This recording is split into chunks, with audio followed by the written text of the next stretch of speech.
podcast is part of the Sports Social Podcast Network.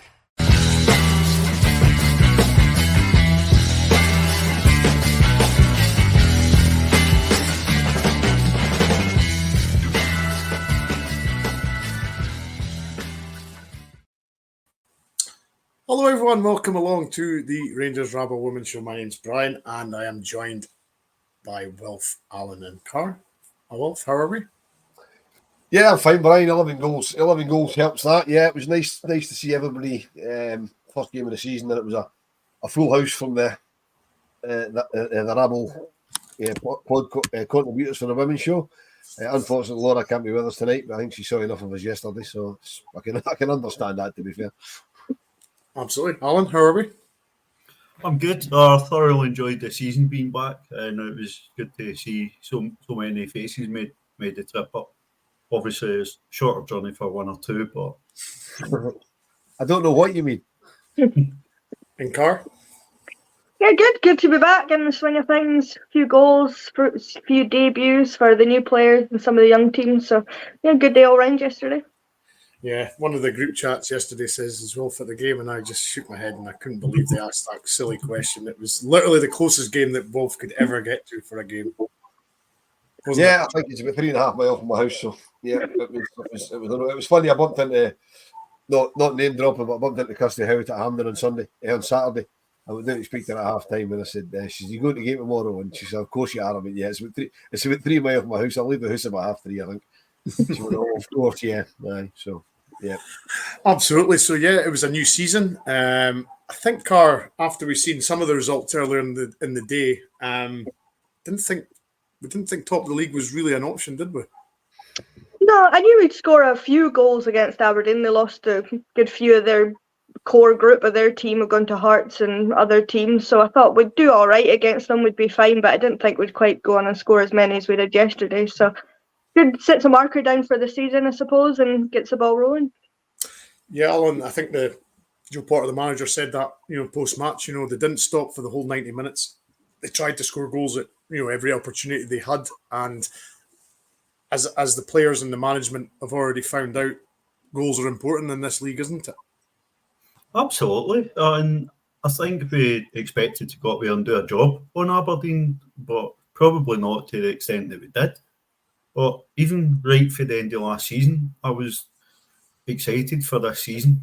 The way the players looked and responded to losing the league, they looked ready for coming out and going all guns blazing for the league. And I think we're going to see a very aggressive approach for this team this season, and that's going to be a lot of fun for us to watch. Absolutely, Wolf. And there's serious firepower in this squad now. With Wilkinson signing, we had Hardy and Howitt on the pitch yesterday. A couple others missing, but when all the forwards are in play, it's going to be serious firepower for the team, isn't it? Yeah, I think the fact that we brought in Katie Wilkinson, who is I believe, the English Championship's all-time leading goal scorer. I think that was something that Carl mentioned when she signed. And we haven't really let any of our main strikers go. So we've added to it. We haven't added and taken away. We've just added in. So obviously the intensity to score as many goals as we can, because obviously they're still smarting from the fact that last season it came down to goal difference. And we lost it because we hadn't scored enough goals. I would argue we lost it because we conceded too many goals. But if you score 11, you can afford to lose one or two here and there. So the firepower is awesome all throughout the team. I mean, the goals got spread about yesterday. But yeah, okay, Wilco got 4. I mean, it got spread about the place yesterday. So I mean, it's definitely going to be an interesting season. Lots and lots of goals flying about. And even looking at the other results, I think it's fairly safe to say that there's going to be 4 teams knocking an awful lot of goals in against the other sides. Yeah, very much so. Very much so. JD, Wolf was furnishing us with that information just as we started. So the honourable mention will certainly get mentioned later in the pod. But straight into the game, Alan. Took a wee while to get going, didn't we? You mentioned that we were a bit sloppy in the passing and just wasn't quite clicking. But Lizzie got down the left, lost the ball. Then she won it back, got the cross in, and Wilkinson got her first goal for Rangers. Yeah, it was quite a slow start. A few passes were a wee bit askew and maybe just missing the players. But Lizzie done some brilliant work on the wings right through the game that obviously JD's referencing. But she's got an early cross in, which was a feature of play all day. And Katie Wilkinson's going to add an aerial threat that we probably haven't had previously. Rio and Kirsty will score goals to their head, but looks like Katie Wilkinson will be far more aggressive in attacking balls coming in. And in truth, for a centre forward, it was quite a simple goal for her to score. And Carl, that's the ideal start for a striker that's just come into the club, isn't it? Get a goal in your first game, get your confidence high. And she never looked back after that, did she? No, it's the kind of striker we've been crying out for, because how many times do we put, corners in or crosses into the box and they're kind of waiting for it to land at their feet to take a touch and put it in the back of the net, where she's quite happy to stick her head on the end of things, as she did this game. And she said in her post-match that she likes to do that. That's part of her game, heading balls into the net is exactly what she looks to do. So exactly the kind of player that we wanted, but didn't quite expect her to hit the ground running as much as she did yesterday, but very pleased with the outcome of it. Yeah, well, I think we were all sort of taken by surprise by her performance. We expected her to score, but to get 4 on your debut said a lot, didn't it? Yeah, but I mean, it says a lot. It says as much about the supply as it does about the striker, because the supply was really good. I mean, I think it was you that said early on in the game, Brian, that it seems to be a Rangers thing that whoever's out wide has to beat their fullback 3 or 4 times, just get the ball in. And when we started putting the ball in early, they were there. I mean, Wilco's a centre forward. She's a striker. She'll be there. She knows where to be. She'll be there to put the ball in. And she scored all sorts of different goals yesterday. The team scored all sorts of different goals yesterday. So if we can keep supplying the sort of chances that we did yesterday, I mean, as Carl said before, it could have been closer to 20. You know what I mean? Because we hit the bar twice. They're keeping 2 or 3 decent saves. You know what I mean? So it could have been a lot more than it was. But at the end of the day, you can't argue with 11. But I mean, Katie Wilkinson is going to score a phenomenal amount of goals as long as she keeps getting the service. Most definitely. And sorry, I forgot to mention starting 11. Sorry, apologies. First one of the season. In goals was Essen. We had Docherty, Eddy, and Hill. In the midfield, we had Macaulay, Arnott, Cornett, and Wilkinson. And then up front, we had Hardy, Howitt, and Wilkinson. So that was the lineup. It was pretty much the lineup we expected. Eddy and Wilkinson getting their debuts. I think Leah Eddy had a tremendous game, didn't she?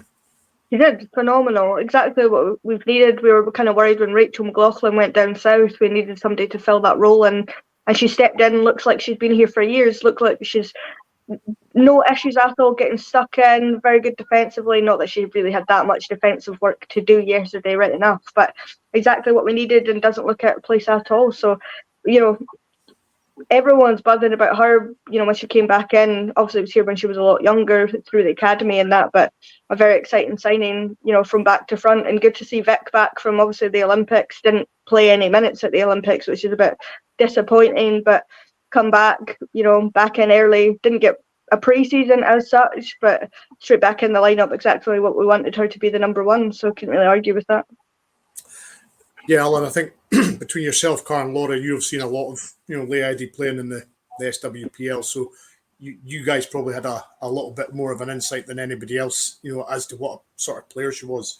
So were you quite excited, obviously, when A, we signed, and then B, after watching her yesterday? Oh, absolutely. We've seen quite a lot of Hibs in the last sort of 2 seasons.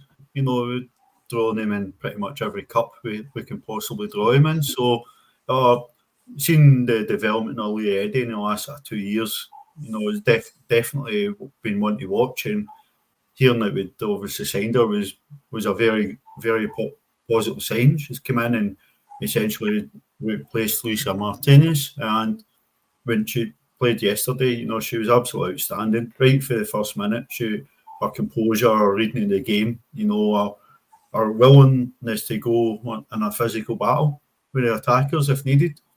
And for making her debut for the club, she looked like she's been playing with us for years. Very much so. And Wolf, the second goal, courtesy of another cross from Lizzie Arnott, although it wasn't technically an assist, but we'll give her the, as you said, the secondary assist. Chelsea sort of half sliced it, hit the post, sorry. We all thought that was going in. It bounced out, and of course, Rio Hardy was about a yard away and just tucked it away. Yeah, I mean, it was on the balance of the game. I think Chelsea would have been good value for a goal if that had actually gone in. And it'd been great to see her score so early in the season.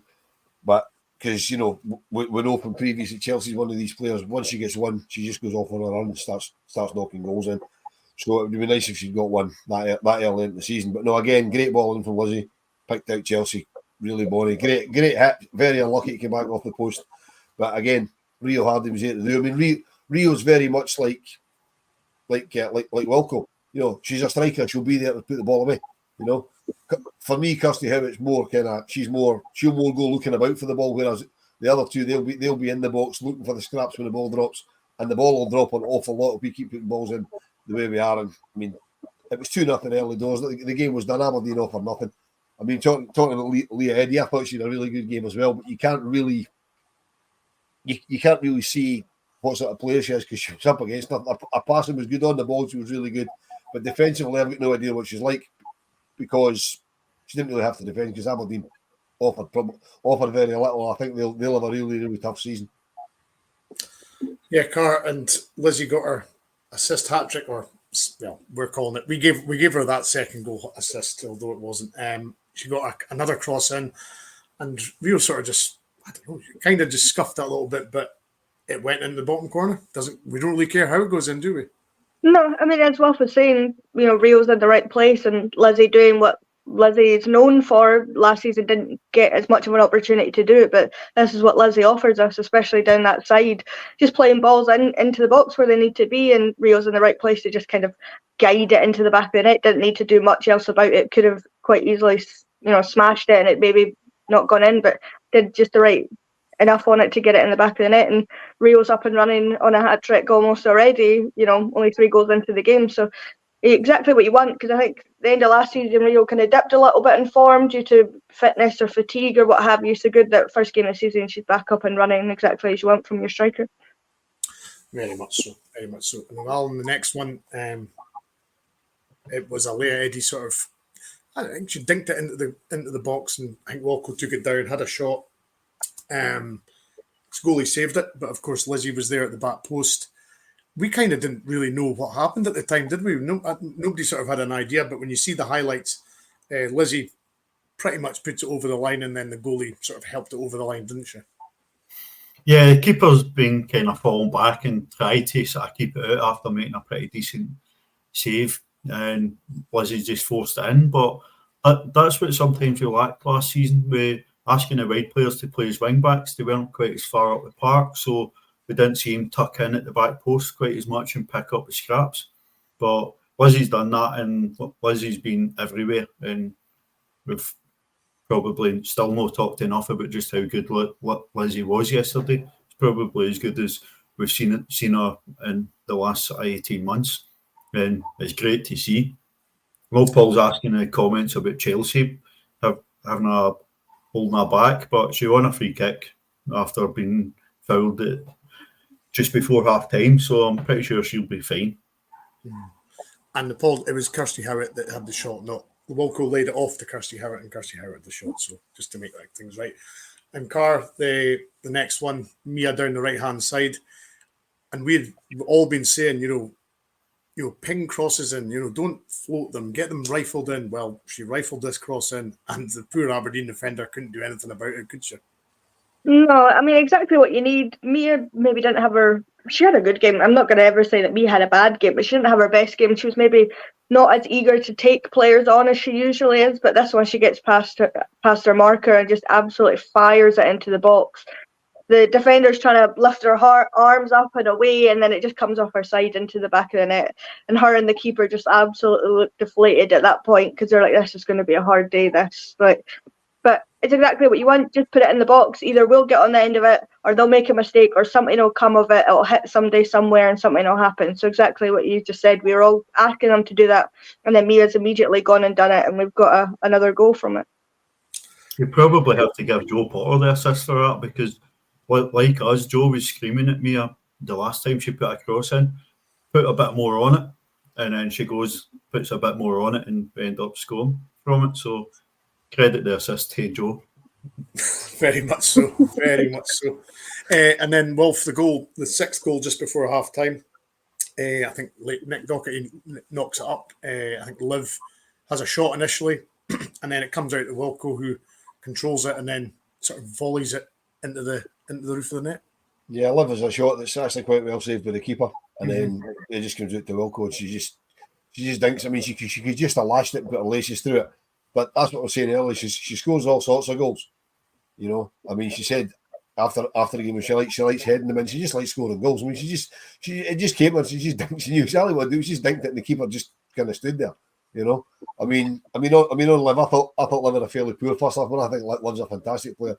But first half she was quite poor. She passed stray passes quite a lot, you know. But I mean, she always went and more or less won them back. But there was a few times early on in the game she kind of struggled to get into it. That would be my only criticism in the first half. I think was Liv wasn't really at it. But I mean fair play to her. She knuckled down and she got back into the game, and we'll discuss it again a little bit a bit more in a minute or two when we talk about what I think was a great goal. You think was a wind assister, but we'll get to that. Now, you threw me under the bus once already. Don't do it twice. That, Brian. We'll get to that.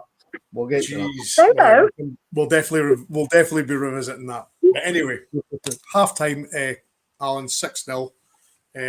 Macaulay, Howitt, and Cornick came off, and Rafferty, Middag, and Berry came on. So, not strange, but it's very unusual for us to make 3 subs at half time, isn't it?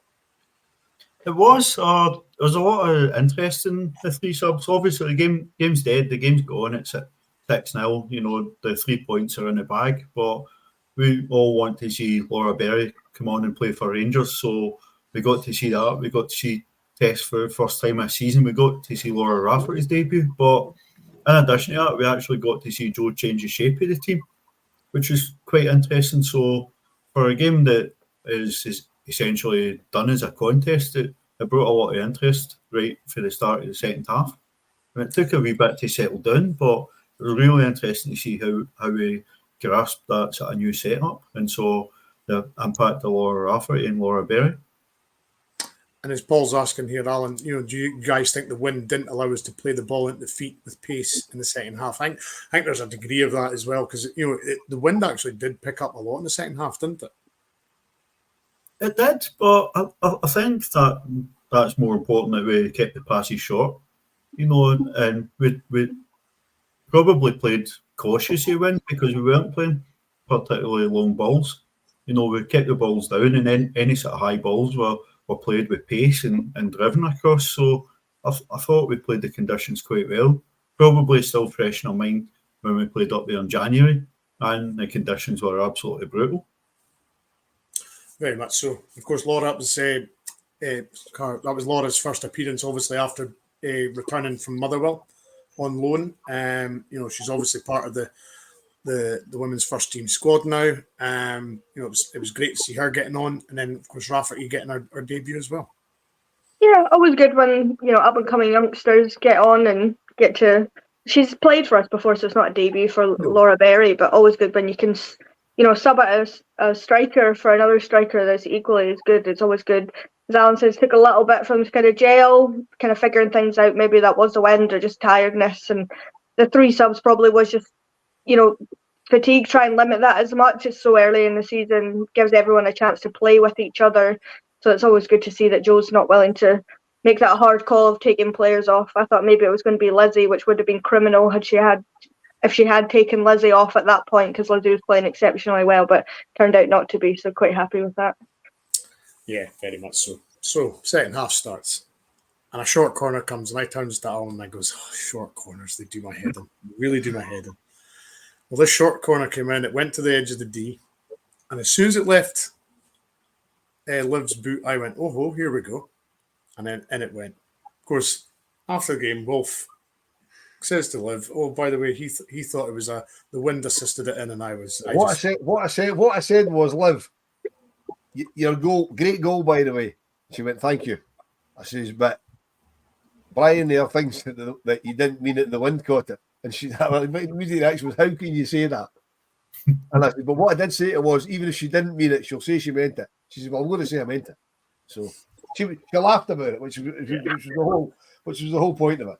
Absolutely, but I was mortified because I never said the like. So, but no, it was a fantastic goal, Wolf, wasn't it? It was obviously a training ground sort of goal, wasn't it?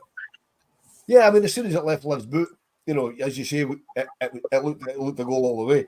And then a couple of minutes later from the other side, we did exactly the same routine. And again, Liv standing on their own at the edge of the box. Because you said that they've left her alone again. Can't believe it. And this time it didn't go to Liv. I'm not going to steal your thunder. You can talk us through goal number 8. Very much so. But again, it's nice to see those sort of moves coming off in the training pitch, Alan, isn't it? I mean, you don't really see work like that much in a game because it's difficult to implement those things. But see, when they come off like that, I mean, I curse the short corner because I don't like them. But when you see things like that and it comes off, you kind of have to sit back and go, well, fair play. Oh, definitely. And Paul's making a good point in the comments. There was an instance in the first half where Lizzie and Mia in the corner, just a wee touch, and then just ran in and took the ball from the corner. When Aberdeen players weren't set up for it and saw that it actually been taken. So it looks like we've been working on set pieces during the summer. Joe talked after the game about it being good to see things that we'd worked on in training that actually play in the game. I think she'd probably talk more about the defensive work, but set pieces are obviously got to be a massive sort of benefit if we capitalise on them and use them to score more goals. Yeah, Brian, the problem with things like that, with set pieces, is you have to get them right when you first try them because other clubs will soon get wise to them. Other clubs will watching their game back, will be getting wise to the short corner. They'll get wise to the one Paul's talking about. When we just left it, nobody realised we're taking it. They get wise to it very quickly. So you have to have a number in your repertoire, and then you don't know which one you're going to do. You know what I mean? But that, because I can't believe that Aberdeen basically let us do the same short corner twice from different sides, and it had the same outcome, just a different scorer. You know what I mean? It's just unbelievably naive of a team that play at that level. Very much so. And Carr, the next goal was another assist from Lizzie Arnott, another one, and Wilkinson was at the near post and just nodded at him. Yeah, I mean, as well said, exactly the same routine. One touch from Laura Berry to Lizzie, who then just immediately hits it, but gives us that option of, right, it's, Lev or whoever's standing there marked. No, right, I'll put it into them instead. Right, they're crowding her, let's put it in the box. And Lizzie puts it into the box and Wilco's there to just head it home. Another head, getting her hat-trick in her debut. Couldn't ask for much more. So obviously something they've been working on, and it gives us that option to be able to keep, trying one thing or another. Right, they figured that out, we'll do something else. Yeah, and I think that Alan, with the short corners they were employing yesterday, when Lizzie moved the ball to Mia, they were giving themselves that extra yard out of the touchline, so they were giving themselves a slightly better. I'm calling it a better angle. It's only a yard, but it makes a bit of a difference, obviously, doesn't it? This episode is brought to you by our good friends at NFL Sunday Ticket on YouTube TV. I'm sure by now you've all gotten back into your Sunday routines, but they could be even better. With NFL Sunday Ticket and YouTube TV, you get the most live NFL games all in one place, every game, every Sunday, and you can even watch up to 4 different games at once with multi-view, one of my favorite inventions of this decade. It's exactly what you need to catch all the action, make your Sundays more magical, and also YouTube TV is great. I got it this year. It's awesome. Sign up now at youtube.com/BS. Device and content restrictions apply. Local and national games on YouTube TV. NFL Sunday Ticket for out-of-market games excludes digital-only games. Absolutely, but even in open play, Lizzie was doing that all game, just making a yard of space and whipping the ball in.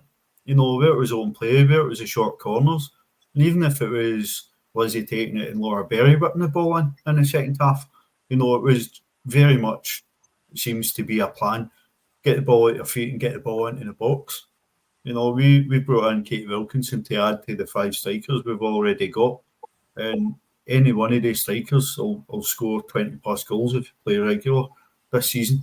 So we're clearly going to put pressure on teams. We're clearly going to make sure we load the box and get the ball in early so that we can actually go and see our strikers attack it and make it tough for defenders. Yes, absolutely. The next goal now. I felt this was an absolutely marvellous team goal, Wolf. Liv with another amazing pass from the middle of the park. I mean, she was doing it all game, Wolf, wasn't she? She was just throwing these darts at the wingers and the fullbacks, and range of passing was really good. Nick Dog gets the ball, crosses it in. I think Wilkinson lays it off to Middag or somebody, and then Middag plays this beautiful pass into Wilkinson, who then just turns and slots it home for her fourth. Yeah, I mean, on Liv, yeah, like I said, first half, maybe first half hour, she wasn't, she seemed to take a while to get a grip, but after that, she was just pinging the balls all over the place. You know what I mean? And this was an exceptional team move. I mean, the highlights don't show you. The highlights only show you the sort of, the ball going in and then Tess putting it to Katie, and then Katie's movement, as JD says here, the ball came and she had her back to goal. She just spun and stuck it in the corner. I mean, she's a goal scorer. That's what she is. That's what she'll do. She'll just barrel away through defense. There's going to be defenders in this league watching that from yesterday going, "Oh, we're facing her soon." They'll be absolutely petrified before they even got on the pitch. You know what I mean? Just because of her movement and what she can do, her ability to move the ball about, and it's just she always seems to be where the ball's going to be. You know what I mean? And this early in her career with us is really encouraging because she's only been here 5 minutes. You know what I mean? And the players know where to put the ball to find her, and she knows that they're going to find her. So I mean, that to me, that was the goal of the game for me. 100%, definitely. Carr, the next one was another involvement from Lizzie Harnett. I mean, she seemed to be involved in every goal, but this one was another great move. I think it was Black that had the ball and gave it to Middag, and then Middag just laid it on a plate for Lizzie, and Lizzie stroked it in the back of the net.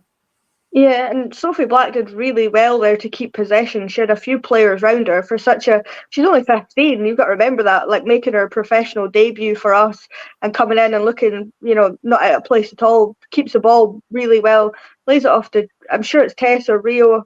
You said Tess. I'll trust your judgment that it was Tess. Rio to Tess to Wilco. Well, there we go. So it's another good team goal. Everyone's involved. Lays it off perfectly.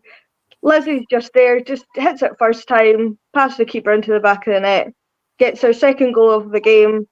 2 goals, 4 assists. Couldn't ask for much more from Lizzie when, that's what Lizzie does, and hopefully that's a sign of things to come for the rest of the season. But another good team goal, 2 in a row, and we were doing that most of the game. There was points in the first half where we were doing that one-touch passing, really good moves, but it just wasn't, it's kind of falling off at the last hurdle. It was hitting the post or wasn't quite making it there. The keeper was making a save. So definitely something we've worked on, get everyone involved.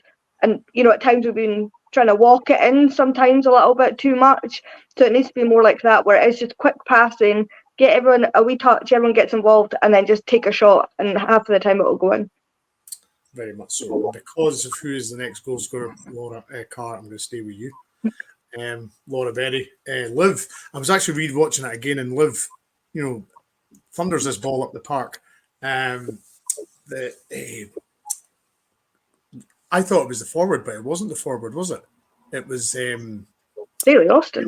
Haley Austin controlled it, and then it just seemed to. Well, I think she hit a little dink into Laura, and Laura puts it in the bottom, the far corner for her. Yeah, I mean it's not carbon copy, but it's close enough to the last goal prior to this, except it's Liv playing the long ball in from our half, I might say, just smashes it. Ailey's chasing it the whole way. Beats Maddie Finney, who looked like she'd had enough of everyone in that game because everyone was just spinning her, and she plays with it alongside, Laura Berry and Ailey Austin and that for the national team. So she looked raging, but Ailey managed to just shrug her off, and another perfect pass into Laura Berry, who basically carbon copy of Lizzie's goal, just hits it into the back of the net. 11 goals, sees us top of the league. Couldn't ask for much better the last kick of the game.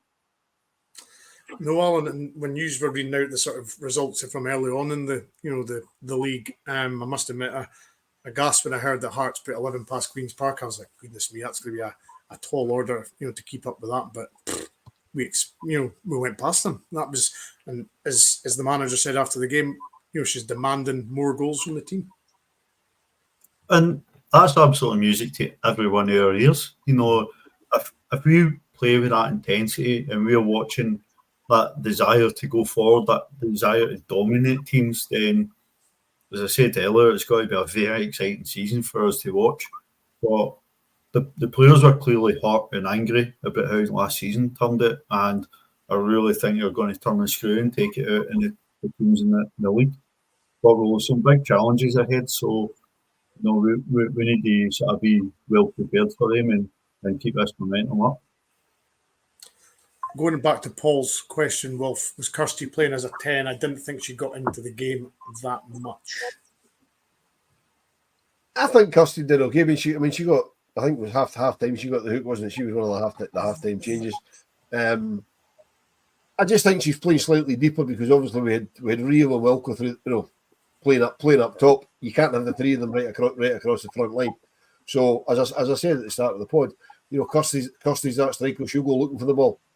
She's running about more looking for, and she got involved. I mean, she wasn't a standout, but I mean, we scored 11 goals. She didn't get one of them. She'll not be happy. She'll be raging. But that's good because it means on Sunday she'll be desperate to score a goal. You know what I mean? So, I don't disagree that she didn't get into the game that much. But I don't think she had that bad a game, and I wouldn't say. Well, you could possibly argue she's playing a 10, and I'm not really into this 10s, 8s, and 6s nonsense. I mean, I'm far too old and long in the tooth for all that tactical rubbish. But to me, she's a striker that goes back looking for the ball. She goes deeper looking for the ball. She doesn't just hang about the box. So if it drops in the box, she's less likely to be there.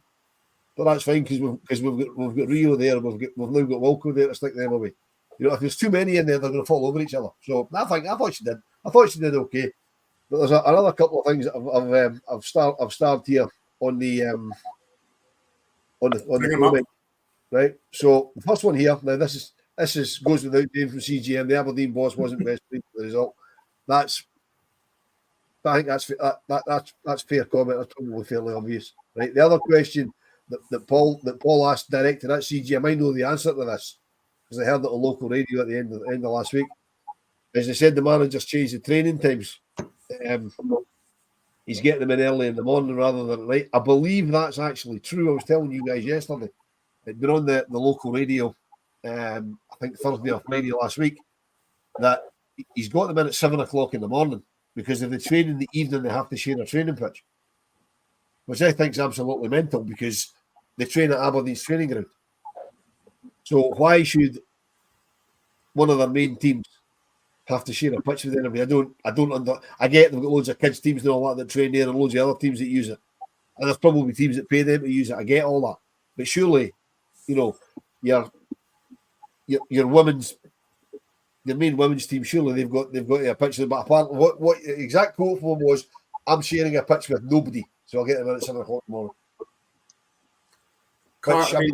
I know Karen thought something like that yesterday, so yeah, I was just waiting to say, Carl, that sounds bizarre, doesn't it?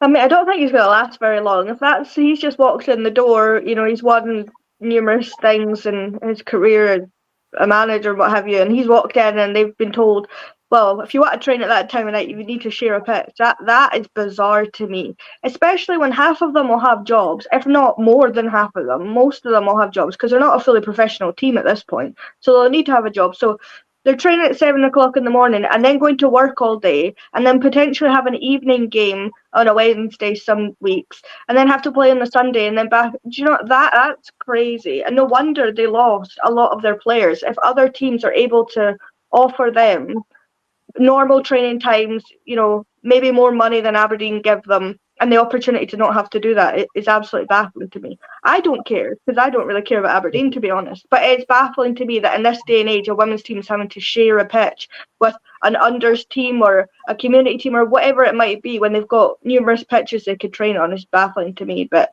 he wasn't happy the whole game. He ended up getting a yellow card for something. I didn't see what it was, but he seemed a bit raging the whole game, to be honest. But I would be too if it's your first game of the season and you're getting hammered that badly. Yeah, the thing that really baffles me, right, is that, but obviously I pass it all the time because it's not far from my house and all that sort of stuff, right? But they've got a pitch that is the first team training pitch. It's clearly the first team training pitch because you can just tell that's what it is, right? Now they're only there an hour and a half in the morning or whatever it is they train, right? So if the women are there, right, why can they not just use that? Because I don't think anybody else would use it.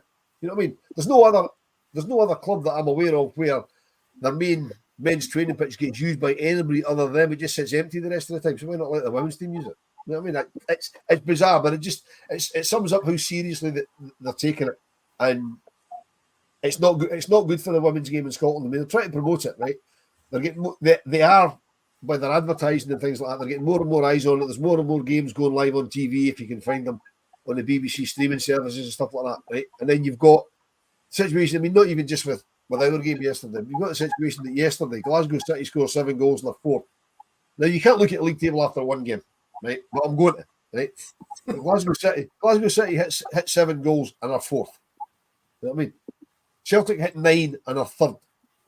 I mean, if people look at that, they go, what is this? You know what I mean? You know, it's not a good look for I don't think it's a good look for the women's game at all, to be perfectly honest. Not our fault, I don't care. I mean, Rangers beat teams 11-11 a week, I'm happy. But on the grand scheme of things, I think this league restructure is probably going to do us a favour in the long run because it's going to get rid of some of these teams who, quite frankly, shouldn't be where they are.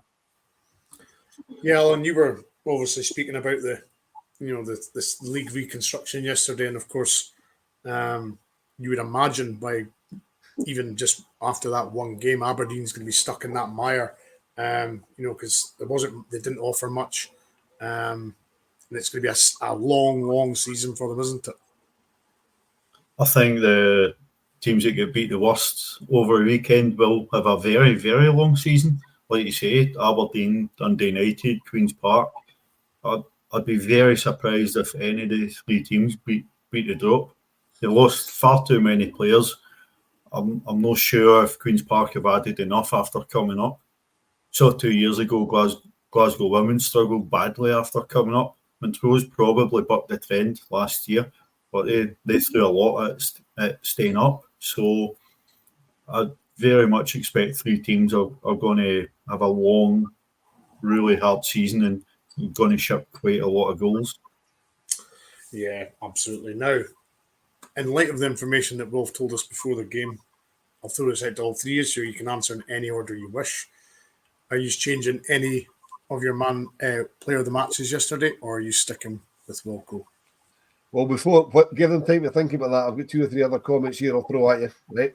That I've started that people have been good enough to put in. So Rangers 55 said the Park could put 11 past Queen's Park. What are we going to do to them? As we were just talking about teams getting absolutely scalped. I mean, personally, I think Queen's Park might do okay later in the season because remember early last season when throws get battered all over the place, then they got used to it and didn't quite take the hidings. But with 3 going down, it's going to be difficult. But I actually think Hearts are going to reach out with third this year. I don't know what you guys think, but Glasgow City are going to struggle for me because their main revenue stream's not there anymore. Carol or Alan, you want the... I'll jump in there. I fully agree. I think Glasgow City are going to struggle this year. I don't know if Hearts are going to have... They've recruited really well. And I think they are going to... a few teams are really going to be surprised by them. I don't know if they'll have enough to get third, but they'll be a lot closer, I think, than they were last season and certainly seasons gone by. So I think it's definitely something to look out for. To answer that question that was asked, we obviously had 14-0 a couple of seasons ago, and at that point I looked it up, and I can't remember who it was, but there was a result at some point from when the SWPL was started all those years ago.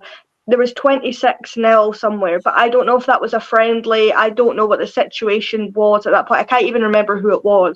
So I might be talking nonsense, but I'm sure I looked it up when we scored 14 to see if that was the best result there'd ever been, and there wasn't. There was one that was like in the 20s at one point. Yeah. Right, Carrie's another one to throw at you because you or Alan are more likely to know. Is Brogan injured? We don't know. She's at a wedding, going by her Instagram. So maybe she just got the day off to go to a wedding. I don't actually know because she, as far as I'm aware, she played in the Levante game. So unless she picked up a knock there, and it's just precautionary, and she happened to have a wedding at the same time. I don't know, but the bench was a bit light. Let's go with that rather than a day off because she was going to a wedding, because I wouldn't be happy with that. A Rangers player got a day off to go to a wedding. Even if it's their own wedding, they shouldn't be getting a day off to go to it. So quickly going back, is any of you changing your opinions about the player of the match? Brian, I'm not finished yet. Oh, the final one that started from the people who are bothering putting comments, and we need to speak to these, need to help these people, right? I'll throw this to you because we commented on it at the time. Did the referee not give us a penalty because he thought Aberdeen did enough punishment? This was in the first half. I think it was at 4 or 5-0 when the Aberdeen defender basically stuck her arm out to point at something and the ball rattled off her arm. So, we didn't mention that when we went through the goals because we went through the goals. But I mean, that was all day long penalty, purely. Oh, I think there was 2 penalties that were clear as day. And what you've got to imagine the referees maybe showing a wee bit of leniency, a wee bit of sympathy there. Because by and large, and we pan him all the time in this league, but I thought the ref and the assistants were absolutely fine yesterday. I thought they had a really good game, but very, very lenient. And I'm being kind to say very lenient at not giving 2 penalties because Aberdeen tried playing with 3 goalkeepers. The 2 handballs, the definition of an unnatural position. The ball's obviously been sort of stopped. Penalties all day long, but I'm sure we'll get a few. Absolutely. That 3 magic words will pop up in the season at some point, Wolf. So, yes, have any of you changed your mind with Wolf's information about Lizzie contributing as much as she did? Are you changing your mind from Katie Wilkinson, or are you sticking to your guns? No, I'm sticking with Katie Wilkinson. And it's really harsh on particularly Lizzie and Leah Eddy. But it's not just the goals. Katie Wilkinson showed some really intelligent play. Our link-up play was good, our hold-up play was good, and our understanding generally, positionally, right through the game. I thought for our first proper game with this squad and this group of players, our understanding of what our teammates want to do is absolutely brilliant. And I joked before the game that she was wearing 44 on her back because that's her target for goals for a season, but that might be not optimistic enough. Are you sticking with Katie Carr? Yeah, I think I am. I kept saying the whole game it's going to be Leah Eddy. It's going to be Leah Eddy because she had such a good game. And then Wilco just didn't stop scoring. So I think I'm the same as Alan. I think for our first game for us, debut, looks like she's been here forever. Doesn't look bothered at all, to get stuck in. 2 headers, which is more than I think we had all season last season. Exactly what we're looking for. And I'm just so buzzing that she's here that it's got to be Katie Wilkinson. Plenty of time for Leah Eddy and Lizzie to get players of the match this season. But for the first game, it's got to be her. And Wolf? No, I'm sticking with her. Even if I did get a serious look off the manager when I sarcastically booed when she went to take her off because I wanted to keep her on the park. I'll throw myself under the bus. I'll admit that was I couldn't believe that Joe heard me and looked and kind of stared me out. And I'll tell you something, if that's the way she stares at players out, it's no wonder that I was scored 11 goals yesterday. Just to let everybody know, when Katie Wilkinson was getting subbed, Wolf jokingly showed displeasure towards Joe Potter and booed. And I'll tell you what, this look that she gave Wolf, if looks could kill, then Wolf would have been stone dead on the spot because it was the look of death. He did try to point out to her that it was a joke, but I don't think she's seen the funny side at the time. I was only being sarcastic because I thought she's on 4 goals. Let's get her 2 match balls rather than just the one. But no, I don't think it would. I think in future games, I'm just going to sit there and quietly say nothing. Yeah, I think so. That's a good one. So next week, Carr, it's at home to Partick Thistle. We've obviously played them quite a lot. We played them in the cups. Certainly the cup final last season. I would expect a convincing win again, wouldn't you? Well, I'd like to think so, just purely based on yesterday's game and the fact that it's at home. But then Partick have been a team that we struggled against last season, only beating them by a couple of goals and then drawing 0-0 with them. So it's definitely a team that we need to go and lay a marker on and let them know we're not the same team as last season, that we've recruited really well. We've got new strikers in that's not scared to get involved. So it's definitely one that we should be scoring quite well in, and should be quite an easy game, because I can't think of a better word. A pretty routine game should be the word that I use, not easy. There's no easy games, but apart from yesterday. So it should be a pretty straightforward occasion, and hopefully a good few goals to keep that goal tally up. Yeah, I mean, Alan, as Paul's just saying, we've got Partick, Queens, and Montrose back to back now. Sunday midweek Sunday.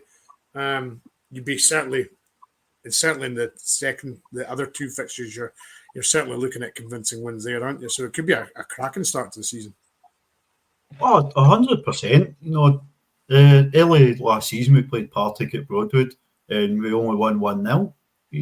I think if we go out and put a few goals past Partick, it'll absolutely send a message that we mean business. And we'll go on and maybe talk about the other fixtures on Sunday. One of the top four, if you include Hearts and that, if not two of the top four, are dropping points on Sunday. Yeah. So that's our first boost. We need to just go and take care of business for ourselves and go out and deal with Partick. I think getting an early goal and probably getting a fairly early second will put the team at ease, and they'll just go and just dominate the game. Partick have recruited very well in the summer. I do expect they'll improve from last season, but I believe we've improved a great deal from last season. Very much so. I know time's ticking on. We've obviously got our main pod at 7:30, but we'll keep going as long as we can here, and as much, and fill in the comments as much as we can as questions flying in. Keith's come in with a question. I know it's still early doors in the season, but what are we thinking our strongest lineup is once everybody is fit? I don't know. I've not seen all of them play together yet, so I'm not fully sure. But Vic, goalkeeper, I think. Leah, definitely. Nick, Kathy. Can we go for a back four? And I'll just throw Raf in there too. Liv, Chelsea, Mia, Lizzie. I'm just going to name the whole team here because I actually don't everyone's so good, but I think everyone has strengths and weaknesses. I think the front three is definitely a difficult one, especially when you think you've got Jane Ross still to come back, Sarah Ewing still to come back. The front, if we're doing a front two or front three with kind of a 10 or someone sitting deeper, I'd maybe put Laura Berry in there instead of Kirsty, just based on what they could do. But Kirsty did well being deeper because she does tend to sit back a wee bit anyway. So maybe it's just giving that edge to her game where she could do that and just try and aid some assists or try and get the ball in through the middle if we need it. So it's very difficult. There's not one that I could say is definitely 100% better than anyone else at this point. So other than Vic for me, but I think everyone knows where I stand on that front. Brian, I think it's to touch on to answer Keith's point. I think it's very much going to be a case of it's going to be most games are going to be, rather than an 11-player game, they're going to be 16-player games. I think Joe's going to manage the minutes well. It's going to be akin to the way it was under Malky for a while before he left, when he was big on, we've got a starting team and a finishing team. Yeah, I think we'll probably go back to that just to give players game time. That's, of course, assuming everybody stays fit, because there's going to be injuries and suspensions along the line. You know what I mean? So I think it's going to be like we said yesterday. We made 3 subs at half time. That's not really Joe's MO from last season. But the game's been put to bed, give other people game time. I think there'll be a lot more of that. I think there'll be more. We'll see good use of substitutes. I think it will be a starting team and a finishing team to a certain extent. So you might find a lot of the players are getting an hour over 2 games, or 75 minutes over 2 games or whatever. They'll maybe start one and come on in the next or whatever. So, but it's a nice situation to be in, to be perfectly honest. Certainly is. And Paul's, here we go. You guys wouldn't have seen it, but at halftime on the TV, they were interviewing players asking about who won the league. One player picked us. That's fine by me. Our players? No, I'm assuming that's other players from other teams, I'm assuming. Oh, right. That's fine by me, Carl.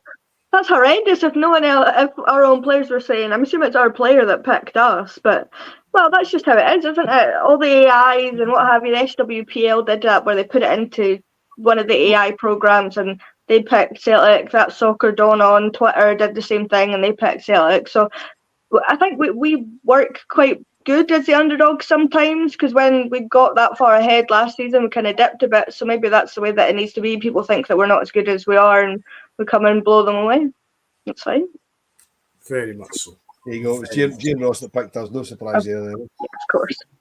Of course, yeah, absolutely. So, a packed first show, lots of goals, top of the league, clean sheet. What's not to like? If you enjoy the women's pod, give us a like on YouTube and all the socials. We're here every Monday at 6:30 going over the weekend game, and we'll be doing that for the rest of the season. My thanks to Wolf. Right, before we go, Brian, you're obviously not going to do that. I'll give them a rundown of what's coming up on the Rabble. You've touched on the fact that in 10 minutes' time, the main pod will be on. Then tomorrow, obviously, there'll be a post-match after the game tomorrow night, which is hopefully celebrating us getting into the knockout stages of the Champions League. I don't know what time that's at. I know he's been going a couple of hours after full time. If there's a couple of hours after full time, it's going to be midnight, so it's not going to be that late. It'll be tomorrow night sometime.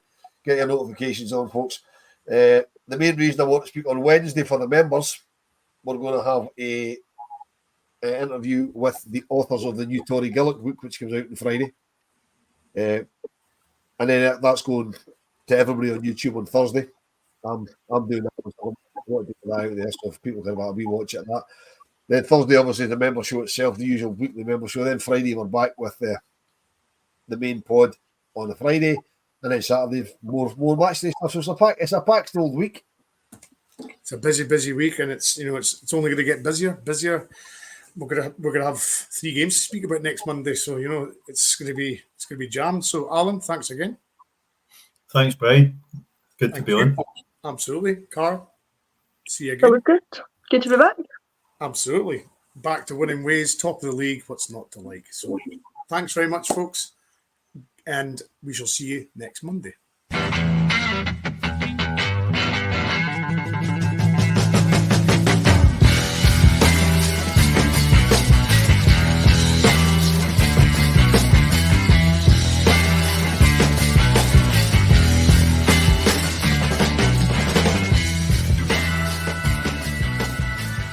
Sports Social Podcast Network.